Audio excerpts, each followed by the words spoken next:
हरिद्वार जनपद फाइनल हो गया, ठीक है, यानी उधर जनपद कितने हो गए कंप्लीट, 3। और इधर चल रही है चंदवन चल रहा था दूसरी तरफ, ठीक है। और एक विशेष, तो इसमें हम बात कर रहे हैं चंदवंश रीजन क्लास, हमने लास्ट में देख लिया था रुद्रचंद, ठीक है। रुद्रचंद की अगर मैं बात करूं, यानी दिल्ली दरबार में या हम कहेंगे मुगल दरबार में जाने वाला पहला जो चंद शासक कहेंगे हम कौन था, रुद्रचंद था। और रुद्रचंद, हमने देखा था कि रुद्रचंद के समय में किसने आक्रमण कर दिया था, हुसैन खां। यानी उसने सुना था कि जो तराई क्षेत्र है, तराई क्षेत्र में जो मंदिर हैं, उन मंदिरों की ईंटें हैं वो किससे बनी हुई है, सोने की बनी हुई। तो उन्हें कब्जाने के लिए क्या किया था उसने, आक्रमण। लेकिन इधर से रुद्रचंद उसे टुकड़ टुकड़ देखता रहता है और फिर क्या करता है, उसके साथ में युद्ध करेगा और उसे यहाँ से भागना पड़ जाता है। और फिर भाग के वो हुसैन खां कहाँ चला गया, अकबर के पास। लेकिन अकबर से जाके क्या कर दी उसने, चुगली कर दी थी। किसने कर दी, हुसैन खान। लेकिन उस समय के सम्राट हम कहेंगे पूरे भारत को हैंडल करने वाले कौन थे, अकबर थे।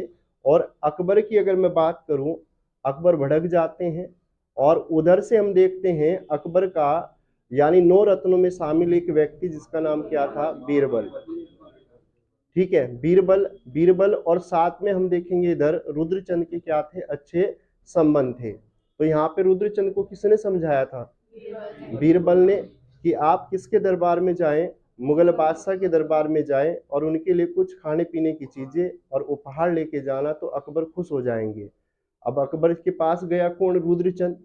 और जब रुद्रचंद गया तो वहां पे उसने क्या मांग की थी, 84 मील फरगना, या उसे 9 लखिया भी कहा जाता है।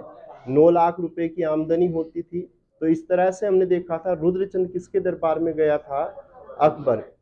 अब रुद्रचंद के 2 लड़के होंगे, एक का नाम होगा शक्ति गुसाई और दूसरे का नाम होगा लक्ष्मीचंद, ठीक है। तो कहानी यहां से स्टार्ट होगी अब। यानी रुद्रचंद के 2 लड़के हैं, एक का नाम क्या है, लक्ष्मीचंद, और दूसरे का नाम होगा शक्ति गुसाई, ठीक है। ये लक्ष्मीचंद एक ऐसा राजा होगा जिसके 22 पुत्र होंगे, ठीक है, ठीक है। कितने पुत्र थे, 22, लेकिन सारे के सारे नलायक थे, ठीक है। सभी के सभी क्या थे, नलायक। यानी जैसे ही लक्ष्मीचंद की मृत्यु होगी तो उत्तराधिकार को लेकर इनमें क्या होंगे, लड़ाई झगड़े होंगे, ठीक है। और फिर इसमें हम देखेंगे दिलीप चंद के बारे में पढ़ेंगे जो क्षय रोग से मर जाता है।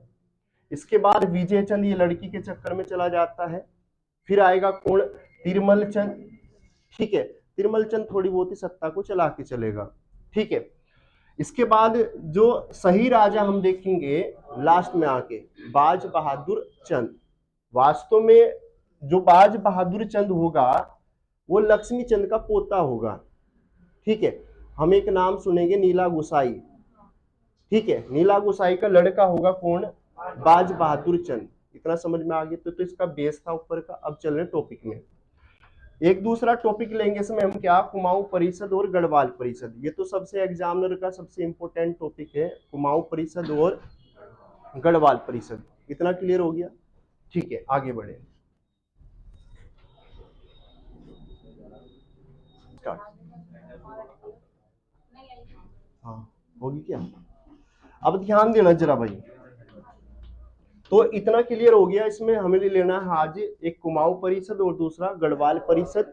और उत्तराखंड के अंदर में क्वेश्चन जो बार बार रिपीट किए जाते हैं, ठीक है, क्योंकि वो तो सपोर्ट में हमें लेके चलने ही चलने पड़ेंगे, क्योंकि उनसे ही हमें पता चलेगा कि कितना पेपर में आता है ना, ठीक है। आगे चले तो इसमें सबसे पहली बात करेंगे हम लक्ष्मी चंद, ठीक है। कुमाऊं का जो कौन से नंबर का राजा होगा, ये 46वां, ठीक है। अगर पूछ लिया जाए कि चंद वंश का 46वां राजा कहा जाता तो हम कहेंगे लक्ष्मी चंद।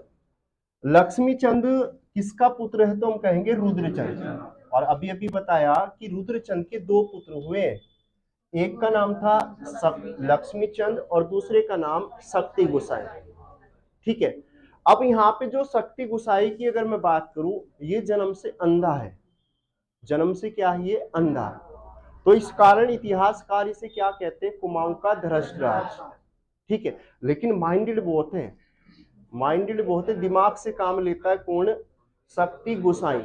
ठीक है, तो ध्यान देना, जो शक्ति गोसाई है जन्म से क्या है? अंधा है और बहुत दिमागदार है, लेकिन रणनीतियां तैयार करेगा जो शासन व्यवस्था को चलाने के लिए, वो तैयार करता है शक्ति गोसाई, और उस पर अमल करने वाला कौन था? लक्ष्मीचंद। समझ में आ गया? अब दो जनों के दिमाग है तो जाहिर सी बात है साम्राज्य का विस्तार होगा।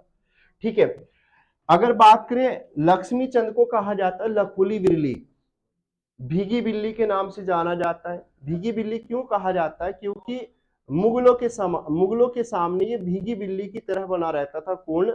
लक्ष्मीचंद। इस कारण से क्या कहा जाता है? लकुली विरली कहा जाता है। जहांगीर नामा में कहा जाता है इसे धनी राजा, यानी इसके कई नाम मिलेंगे हमें, लक्ष्मीचंद के कई नाम मिलेंगे। कहीं लक्ष्मण मिलेगा, तो मुनाकोट पत्र ताम्रपत्र में लक्ष्मण, कहीं लक्ष्मीन कहा गया, इसे बहुत सारे नाम है किसके? लक्ष्मीचंद। ठीक है, तो ध्यान रखना, इंपोर्टेंट यहाँ पे ये है, लखुली विरली किसे कहा जाता है? तो हम कहेंगे लक्ष्मीचंद। जहांगीर नामा में से कहा गया धनी राजा। क्या कहा? धनी राजा। इतना क्लियर हो गया। इसके बाद इसके समकालीन मुगल शासक की अगर मैं बात करूं, तो मुगल शासक कौन था? तो हम कहेंगे अकबर और जहांगीर। अगर बात करें, जिस समय कुमाऊं के अंदर कौन था? तो हम कहेंगे लक्ष्मीचंद था। तो उस समय पूरे भारत में, यानी इनके समकालीन, या तो हम साम्राज्य किसका देखेंगे? अकबर, या देखेंगे जहांगीर। एक क्वेश्चन ये भी पूछा जाता है कि लक्ष्मीचंद किस मुगल शासक के दरबार में उपहार वगैरह लेके गया था? तो ध्यान रखना, अकबर के दरबार में कौन गया? रुद्रचंद गया। ठीक है, और ये किसके दरबार में जाएगा? जहांगीर। समझ में आ गया? लेकिन हमें ये तो पता है, दिल्ली सल्तनत में जाने वाला, यानी दिल्ली दरबार में जाने वाला, तो हम कहते हैं गरुड़ ज्ञानचंद। किसके दरबार में गया? फिरोज शाह। तो हम यहाँ पे ये चीजें भी देख रहे हैं कि पवारों में बहुत कम मिलेंगे कि जो मुगल दरबार में जाएंगे, क्योंकि पवारों की और मुगलों की क्या है? बनती नहीं है। लेकिन यहाँ पे चंदों और साथ में हम कहेंगे तो मुगलों की बहुत ज्यादा बनती है। ठीक है, समकालीन पवार शासक, यानी पूरे भारत में या तो हम शासन देखेंगे अकबर का पूरे भारत में, और या देखेंगे हम किसका? जहांगीर का। लेकिन पड़ोस में यानी गढ़वाल के अंदर उस समय राजा कौन रहा होगा? तो हम कहेंगे मानसिंह। दापा पर सफल आक्रमण करने वाला पवार शासक मानसा था। ठीक है, दापा पर सफल आक्रमण करने वाला कौन था? तो मानसाह था। ये भी ध्यान रखना है। अब यहाँ पे ये तो समझ में आ गई, कुमाऊं वाला एरिया है, ये गढ़वाल वाला एरिया है। गढ़वाल में मानसाह का अधिकार है और कुमाऊं में किसका है? तो लक्ष्मीचंद। पूरे भारत को हैंडल कर रहे हैं कौन? जहांगीर। ठीक है, इसके बाद हम देखते हैं, जब पड़ोसी राजा हुआ यानी मान सिंह, तो जाहिर सी बात है पड़ोसी की पड़ोसी से बनती नहीं कभी भी। ठीक है, या तो पड़ोसी जाएगा कि ये भी तो अपने साम्राज्य का विस्तार करना चाहेगा, और सबसे पहले किसके साथ में भिड़ेगा? मानसाह के। तो इसने मानसाह पर कितने आक्रमण किए थे? क्वेश्चन तैयार किए, पूछा जाता है। यानी टोटल आक्रमण लक्ष्मीचंद ने कितने करे थे? 8 आक्रमण किए थे, और 8 आक्रमण में केवल एक में जीत मिलती है। यानी अच्छे से भर देता है कौन? से मानसा। हर बार आता है सीमा से, हर बार आता है, और यानी लूटपाट करने के पर्पज से आता है कौन? लक्ष्मीचंद। लेकिन यहाँ पे सामना किसका करना पड़ जाता है? मानसा। 7 बार हराया इसे। लेकिन होता क्या है, एक 8वां देखेंगे हम, 8वां आक्रमण। 8वें आक्रमण में जब आता तो इत्तेफाक ये हो जाता कि यहाँ पे मानसा नहीं होता, मानसा नहीं होता। इसी का एक सेनापति होता है जिसे हम कहते हैं खतड़ सिंह। किसका सेनापति? मानसा। वो मारा जाता है। ठीक है, 8वें आक्रमण में मारा जाता है। कौन मारा जाता है? मानसाह का सेनापति, जिसका नाम क्या था? खतड़ सिंह। और ये इस खुशी में अपने यहाँ पे जाता है और एक त्योहार मनाता है जिसे कहा जाता है खतड़वा। समझ में आ गया? तो खतड़वा त्योहार किसने बनवाया था? तो हम कहेंगे लक्ष्मीचंद। ठीक है, रणनीतियां कौन बनाता है? शक्ति गोसाई। अमल करने वाला कौन है? तो इस तरह से इनकी शासन व्यवस्था चलती है। साथ में लक्ष्मीचंद ने गढ़वाल पर कुल कितने आक्रमण किए थे? 8। कितने किए? 8। सातवें आक्रमण को ध्यान रखना जरा, सातवें आक्रमण को कहा जाता पेनागढ़ का युद्ध, पेनागढ़ का युद्ध। इसमें भी हार जाता कौन है? लक्ष्मीचंद। आठवां करेगा, और आठवां आक्रमण कब किया? 1605। इस बार जीत मिली, लेकिन मुकाबला किसके साथ में नहीं हुआ? मान शाह के साथ में मुकाबला नहीं हुआ, खतड़ सिंह। लेकिन खतड़ सिंह बेचारा बिना बात के चला गया। इस युद्ध में क्या हो जाते? खतड़ सिंह की मृत्यु हो जाती है। और तब जाएगा ये, वापस जाएगा यहां से, और अपने यहाँ पे जाएगा, ढिंडोरा पीट देगा कि मैंने क्या कर दिया, मान शाह को हरा दिया। और त्योहार कौन सा मनाया इसने? खतड़ुआ। याद रहेगा, आगे चले। इसके बाद लक्ष्मी चंद के सेनापति का नाम, लक्ष्मी चंद के सेनापति का नाम क्या था? गैंडा सिंह। इंपोर्टेंट है। साथ में लक्ष्मी चंद के बड़े भाई का नाम क्या था? शक्ति गोसाई। शक्ति गोसाई। इसे कहा जाता कुमाऊं का धृतराज। तो कुमाऊं का धृतराज किसे कहेंगे? तो शक्ति गोसाई। और इसने अगर बात करें, लक्ष्मी चंद ने क्या किया? 2 कचहरियां बनवाई थी न्याय के लिए। झगड़े हो जाते थे, जनता में भी झगड़े होते, साथ में हम देखेंगे क्या जो उसके सैनिक होंगे, क्या उनमें झगड़े नहीं होते होंगे? ठीक है। परेशान हो गया कौन? लक्ष्मी चंद। तो इसने 2 कचहरियां बनवाई, एक को नाम दिया न्योली और दूसरी को नाम दिया विस्टाली। ठीक है। न्योली में ये किसकी सुनवाई करता था? न्योली में सुनवाई करता था जनता की। जब जनता में आपस में कुछ झगड़े वगैरह हो जाते, कुछ छोटे मोटे वाद विवाद हो जाते थे, तो उनकी सुनवाई कहाँ होती थी? न्योली में। और विस्टाली, विस्टाली यानी विशेष, विस्टाली यानी विशेष। और विशेष कौन रहेंगे इसके लिए? सैनिक। क्यों भाई? विशेष कौन रहेंगे? सैनिक। तो उनकी सुनवाई कहाँ करता था ये? विस्टावली में। किसकी सुनवाई करता था? सैनिकों की। तो यहाँ पे ध्यान रखना, न्योली और विस्टाली 2 कचहरियां किसने बनवाई थी? तो हम कहेंगे लक्ष्मी चंद ने। इतना क्लियर हो गया, आगे चले। इसके बाद बाग बगीचे का बहुत शौकीन था लक्ष्मी चंद, फल फ्रूट का बहुत ज्यादा शौकीन था लक्ष्मी चंद। तो इसने 2 बागान लगवाए, एक का नाम था कबीना और दूसरा नरसिंहबाड़ी। ये भी इंपोर्टेंट है, पेपर में कई बार पूछा गया। यहाँ पे ध्यान रखना, कबीना और नरसिंहबाड़ी बागान किसने लगवाए थे? तो हम कहेंगे लक्ष्मी चंद ने। ठीक है। साथ में जूलिया और सिरतीकर, ये भी किसने लगवाया? लक्ष्मी चंद। ठीक है। साथ में लक्ष्मी चंद ने अपने कर्मचारियों को कितने वर्ग में बांटा था? 3। ये भी इंपोर्टेंट है। लक्ष्मी चंद ने अपने कर्मचारियों को कितने वर्गों में बांटा था? 3। और 3 वर्ग की अगर मैं बात करूं, सरदार, फौजदार, नेगी। सरदार, फौजदार और नेगी। परगने के जो अधिकारी होते थे उन्हें कहा जाता सरदार। जो परगने के अधिकारी रेख देख करेंगे उन्हें क्या कहा गया? सरदार कहा गया। और सेना का जो अधिकारी होता था उसे कहा गया फौजदार। समझ में आई बात? इसके बाद जो छोटे छोटे कर्मचारी हुआ करते थे उन्हें कहा जाता नेगी। समझ में आ गया?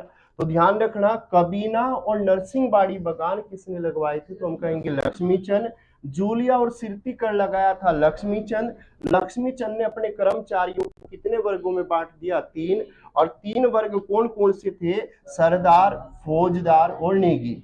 ठीक है। परगने का जो अधिकारी होगा उसे सरदार कहा जाता है, सेना का जो अधिकारी होगा उसे फौजदार, और अगर बात करें छोटे छोटे कर्मचारियों को कहा गया नेगी। इतना क्लियर हो गया। साथ में सैनिकों को रोत भूमि दान देने की प्रथा, यानी सैनिकों की जो बहादुरी के लिए ये भूमि दान करता था, जिसे कहा जाता रोत भूमि। ठीक है। जो सैनिक अच्छे से मार धाड़ में यानी युद्ध में अच्छे से अपना कौशल दिखाते थे, वीरता के साथ लड़ते थे, उसके लिए इसने एक भूमि दान की जिसे कहा गया रोत भूमि। रोत भूमि दान देने की प्रथा भी किसने शुरू कर दी? लक्ष्मी चंद। बड़ा खचरा था। कितने पुत्र थे इसके? 22 पुत्र। कितने थे? 22। ठीक है।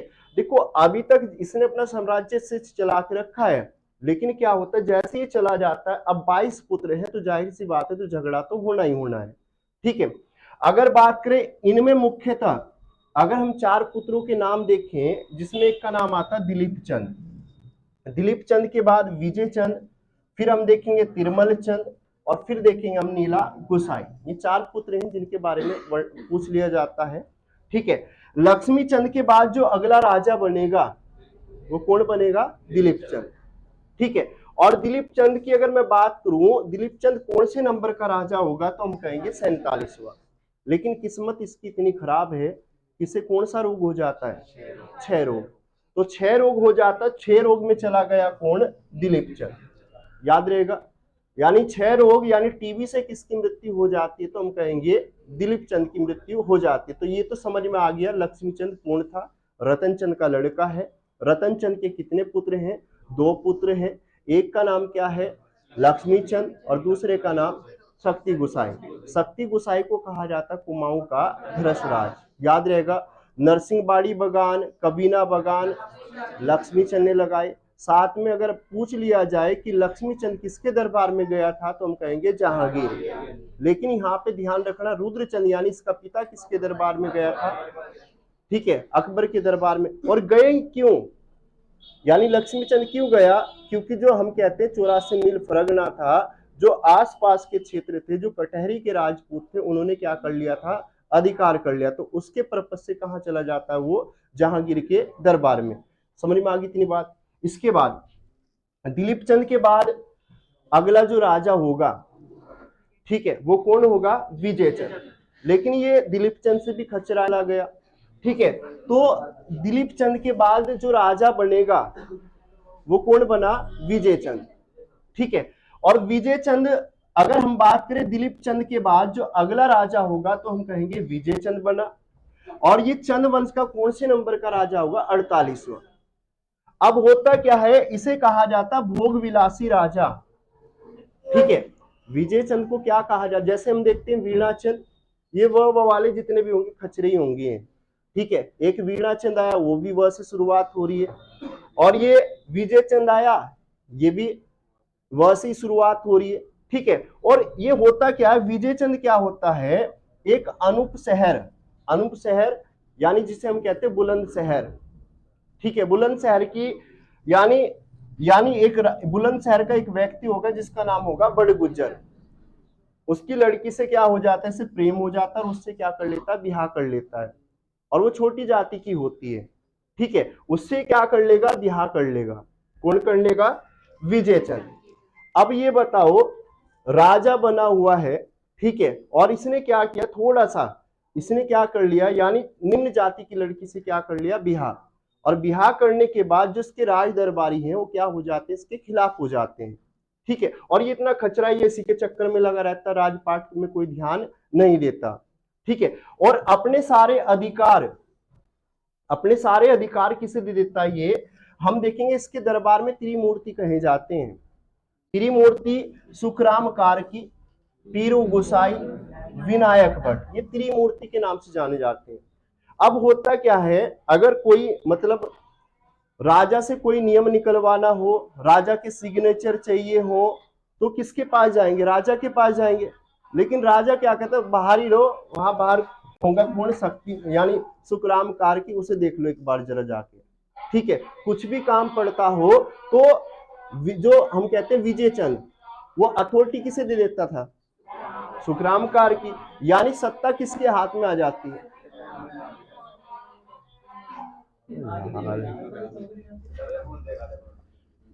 जान दो इसे जरा, जब तक पढ़ाने की जब नहीं बोलने।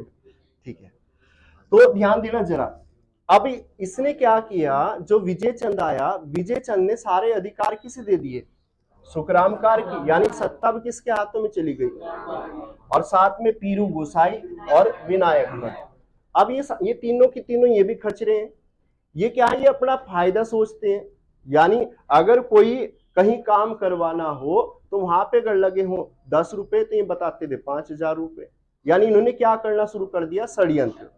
और जनता पे इन्होंने क्या? नए नए टैक्स लगाने शुरू कर दिए। तो जनता तो विरोधी होगी इनके। तो होता क्या है, राजा तो कौन है फिलहाल अभी?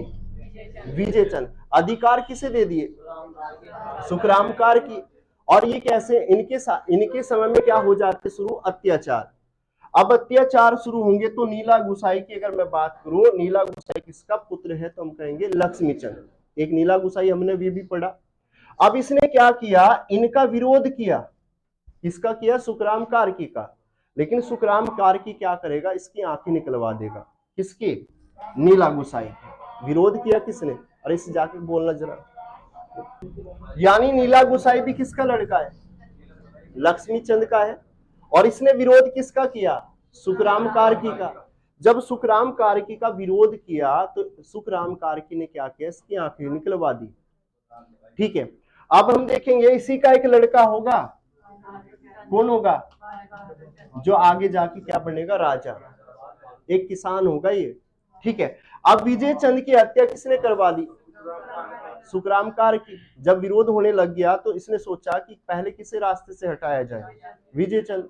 विजय चंद को रास्ते से हटाया जाएगा तो सत्ता किसके हाथ में रहेगी? मेरे हाथ में रहेगी। लेकिन होता क्या, एक नई एंट्री हम देखेंगे इसमें, जिसका नाम क्या होगा, तिरमल चंद।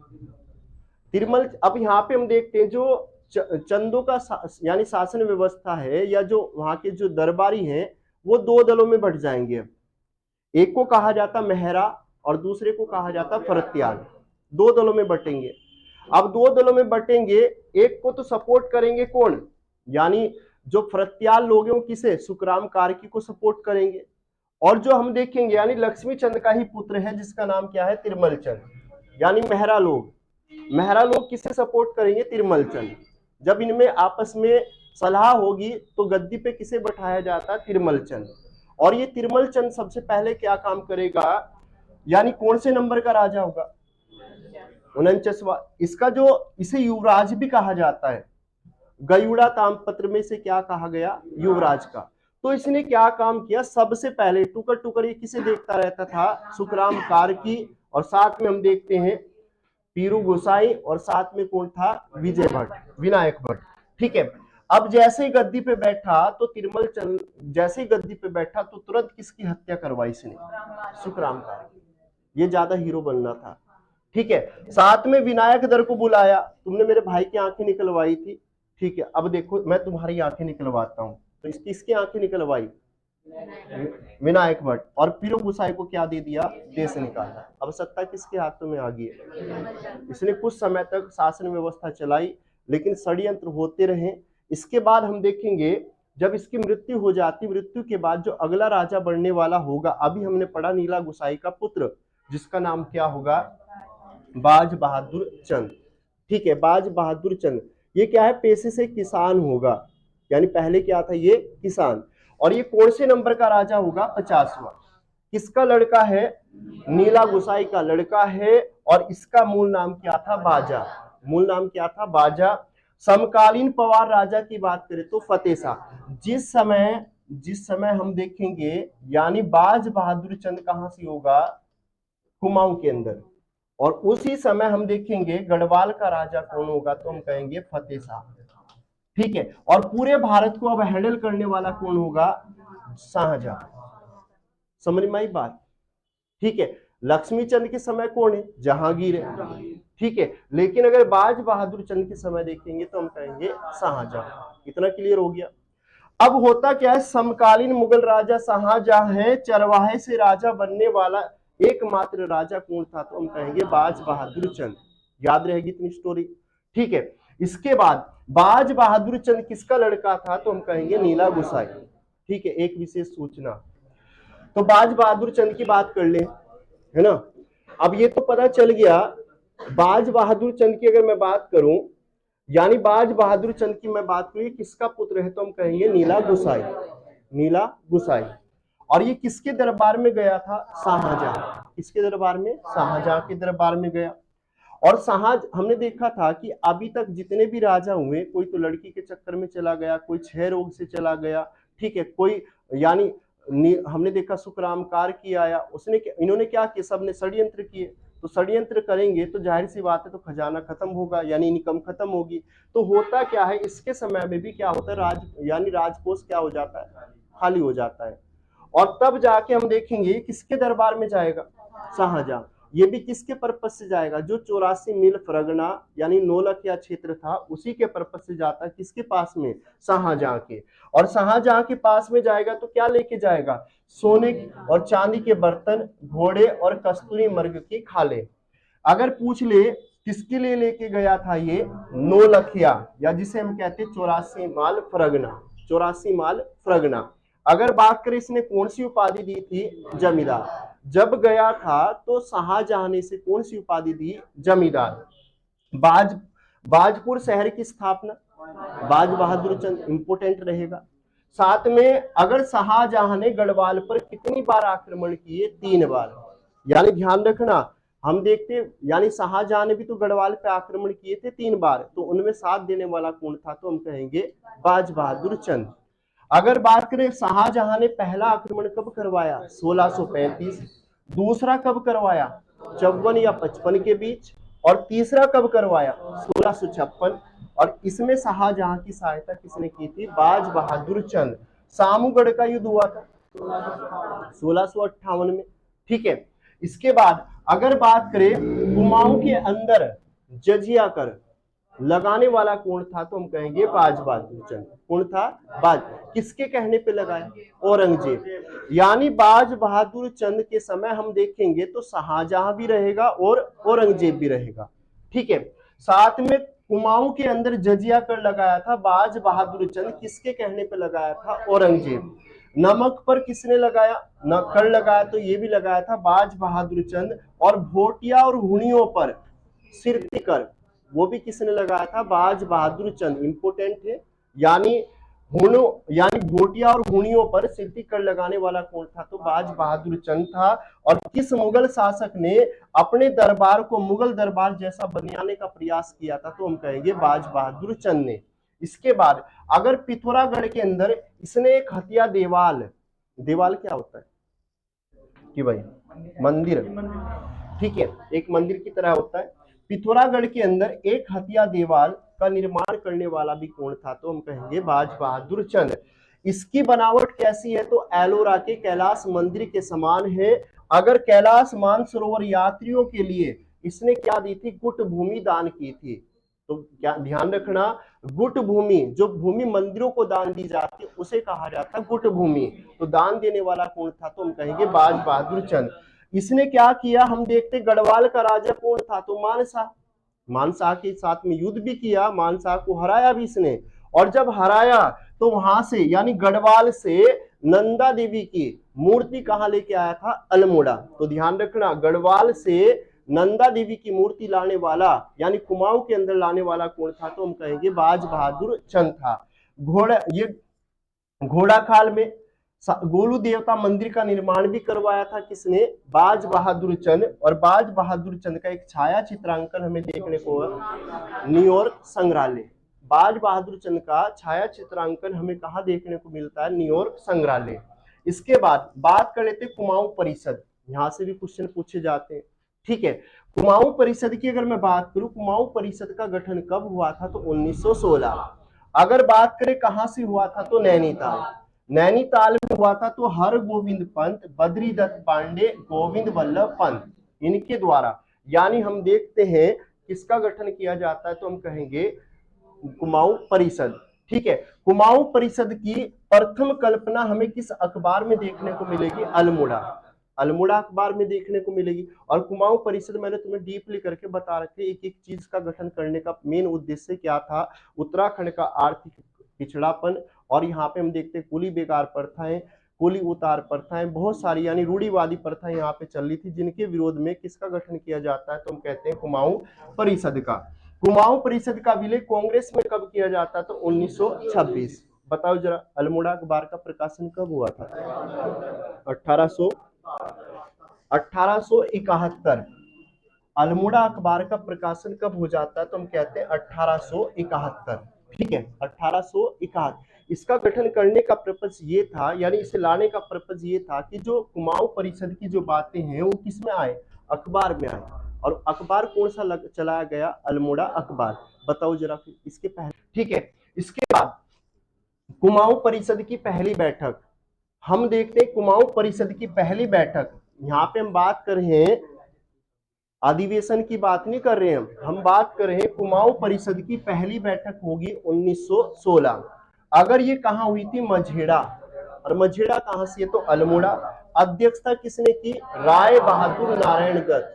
राय बहादुर नारायण दत्त। उद्देश्य कुली बेगार प्रथा को क्या करना था, समाप्त करना था। और कुली उतार, कुली बेगार, कुली बर्दियास, ये अच्छे से पढ़ रखिए, ठीक है। इसके बाद अगर बात करें यहाँ पे हम कुमाऊं परिषद के अधिवेशन वर्ष में हुए और अध्यक्षता कहाँ हुई थी इनकी। तो पहला अधिवेशन की अगर मैं बात करूं, पहला अधिवेशन 1917 में हुआ, दूसरा हुआ 1918 और तीसरा हुआ 1919 और चौथा हुआ था 1920। चौथा हुआ 1920 और पांचवा हुआ 1923 और छठा हुआ 1926। अगर पहला अधिवेशन कहाँ हुआ, अल्मोड़ा, पहला कहाँ हुआ, अल्मोड़ा, दूसरा हुआ हल्द्वानी, तीसरा हुआ कोटद्वार और चौथा हुआ काशीपुर, पांचवा हुआ टनकपुर और छठा हुआ गनियातोड़। तो पहला कहाँ हो रहा है, पहला अल्मोड़ा, दूसरा हल्द्वानी, तीसरा कोटद्वार, चौथा काशीपुर, पांचवा टनकपुर और छठा गनियातोड़। पहले नंबर पे पहला अल्मोड़ा, दूसरा हल्द्वानी, तीसरा कोटद्वार, चौथा काशीपुर, पांचवा टनकपुर, छठा गनियातोड़। पहले नंबर का कहाँ हुआ, पहला, दूसरा, तीसरा, चौथा, पांचवा, छठा, याद रहेगा, ठीक है। अब इसके बाद अगर बात करें पहले अधिवेशन की अध्यक्षता जयदत्त जोशी और दूसरे अधिवेशन की अध्यक्षता तारादत्त गैरोला, तीसरे अधिवेशन की बद्रीदत्त जोशी और चौथे नंबर की हरगोविंद पंत और पांचवें नंबर की अगर बात करें बद्रीदत्त पांडे और छठे में कौन करे थे, मुकुंदी लाल। तो यहाँ से इंपोर्टेंट है, यहाँ से बार बार क्वेश्चन पूछा जाता है, ठीक है। बात कर लेते हैं गढ़वाल परिषद की अगर बात करें, स्थापना की बात करें तो 1919 में हुई और ये स्थापना कहाँ होती है, श्रीनगर। अगर इसका पहला अधिवेशन 1920 में होगा और कहाँ होगा, कोटद्वार। खैर ये बहुत कम पूछता है, गढ़वाल परिषद, कुमाऊं परिषद सबसे इंपोर्टेंट है, उसके अधिवेशन, उसकी स्थापना और पहला अधिवेशन, दूसरा, टोटल 6 के 6 अधिवेशन हमें याद रखने हैं, ठीक है। तो इसमें भाई आज इतना ही था, ठीक है।